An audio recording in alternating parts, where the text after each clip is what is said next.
Bom dia, irmãos, graça e paz. Mais uma vez estamos juntos neste momento, falando de coisas boas, falando de Deus, falando do que o Senhor Deus é, através desta obra que Jesus Cristo fez em nós.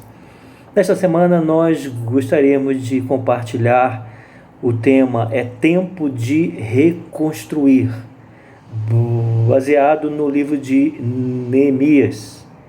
Você já leu este livro na Palavra de Deus? Seria bom ler.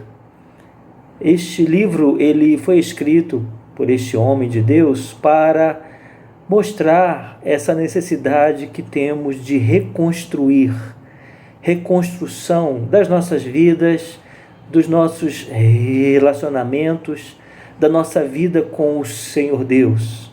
Neemias estava exilado, diz o texto bíblico, quando o povo de Deus sofre um ataque do próprio inimigo e é conduzido uma grande parte dos homens para esta nova pátria, para este lugar de exílio. E Neemias tinha uma função interessante, ele era copeiro do rei. Ele servia à mesa do próprio rei, e ele experimentava até os alimentos, o vinho que o rei ia tomar, porque se tivesse sido contaminado, ele morreria e o rei não. Então era um ofício muito duro. E o capítulo 1 diz que Neemias pergunta a alguns judeus que tinham chegado de Jerusalém como estava a cidade, como que os seus irmãos estavam. E no capítulo 1, se você ler, você vai observar que esses irmãos, eles dão uma notícia ruim. Olha, Neemias, essa coisa está muito feia. Os muros foram destruídos com esta invasão.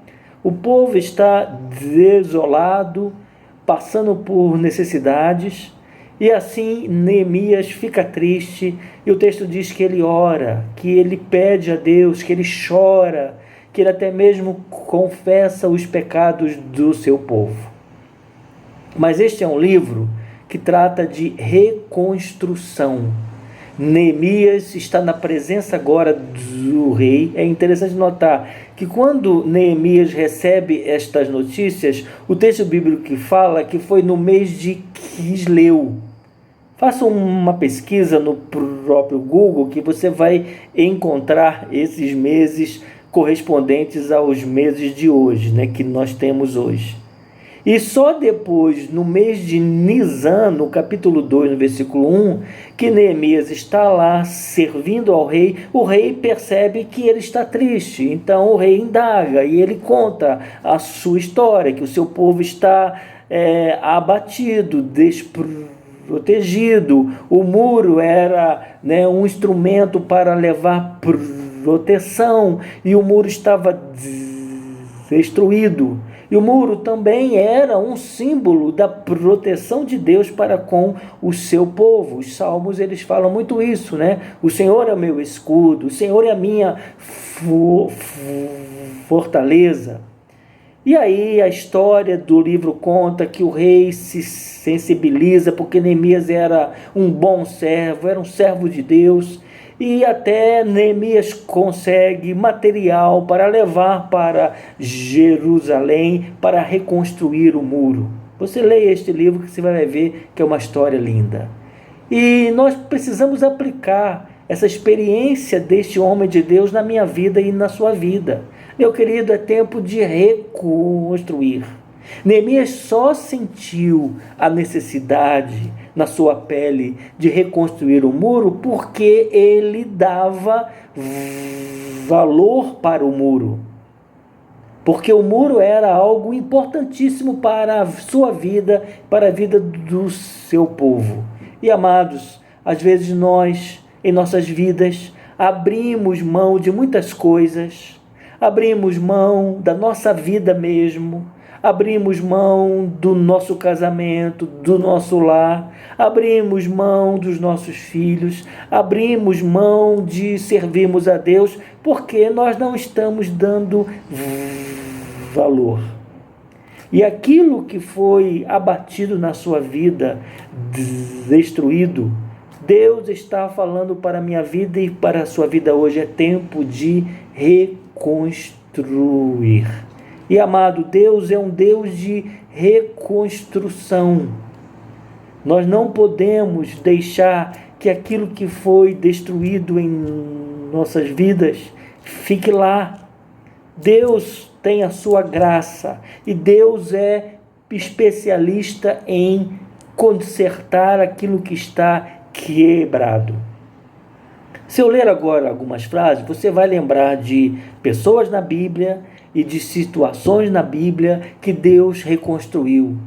Deus é perito em restaurar o que foi destruído. Deus é especialista em limpar o que está sujo. Deus é especialista em achar aquilo que está perdido. Deus é especialista em acender o que foi apagado. Por isso, não tem situação impossível para Deus. Não existe a palavra impossível para Deus, porque o Senhor Deus é aquele que tem poder, autoridade, meios para reconstruir as nossas vidas. Por isso, se você está passando por essa fase de destruição, você está abatido, sua alegria está destruída, sua esperança, sua fé, sua vida financeira, sua vida emocional, sua vida no seu lar, no seu trabalho, sua vida espiritual, você não tem forças para orar, para ler a Bíblia, para sentir o gozo da presença de Deus, para obedecer a Deus, para amar a Deus, para ser um servo de Deus. Leia este livro e você vai ver Deus agindo na vida deste servo de Deus para reconstruir os muros de Jerusalém. Deus tem esse poder para reconstruir os seus muros. Busque a Deus, creia nele, reacenda a chama do Espírito de Deus na sua vida e você vai ver esta obra de reconstrução que Deus tem para você. Deus abençoe, uma semana de graça e paz, uma semana de reconstrução da sua vida, da sua casa, de tudo aquilo que envolve você, material, emocional e espiritual. Deus abençoe. Amém.